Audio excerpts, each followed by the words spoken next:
Chaque jour, Charles et Carole vous présentent la leçon de l'école du sabbat.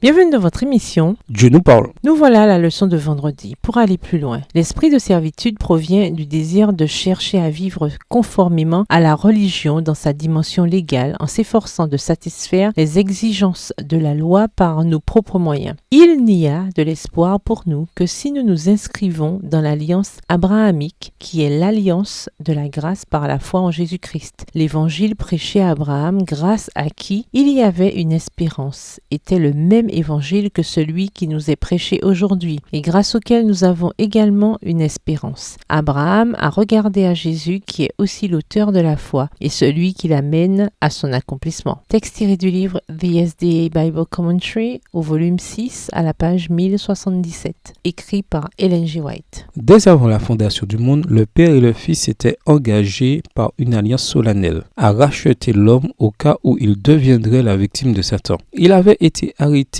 irrévocablement que le Christ se ferait le garant de la famille humaine. Le Christ avait tenu son engagement. C'est à son Père que Jésus s'était adressé lorsque sur la croix, il s'était écrié « Tout est accompli ». Le pacte avait porté ses fruits. Maintenant, il déclarait « Mon Père, tout est accompli. J'ai exécuté ta volonté, ô mon Dieu. J'ai achevé l'œuvre de la rédemption. Si ta justice a obtenu satisfaction, je veux que là où je suis, ce que tu m'as donné soit aussi avec moi. » Jean 19, verset 30. Extrait du livre Jésus-Christ, chapitre 87, page 752, livre écrit par Ellen G. White. À méditer, réfléchissez à l'idée qu'avant même les fondations du monde, le Père et le Fils s'étaient engagés par une alliance solennelle à nous racheter au cas où l'humanité viendrait à chuter. Pourquoi cela devrait-il être une source d'encouragement pour nous? Qu'est-ce que cela devrait nous apprendre sur le fait que Dieu veut que nous soyons sauvés et que nous entrions dans son royaume? De quelle manière l'Église adventiste devrait-elle jouer le rôle que le peuple d'Israël a joué en son temps? Comment pouvons-nous apprendre à éviter les erreurs qu'il a commises? Pourquoi l'Évangile et ses promesses sont-ils au cœur de la notion de nouvelle alliance? Quels sont les textes du Nouveau Testament qui montrent que la loi et l'obéissance à la loi n'ont pas été abolies sous la nouvelle alliance, comme l'enseignent souvent d'autres chrétiens? À votre avis, pourquoi tant de chrétiens disent-ils que l'Évangile abolit la nécessité de respecter les 10 commandements? Au revoir. Et à de Monsieur veut.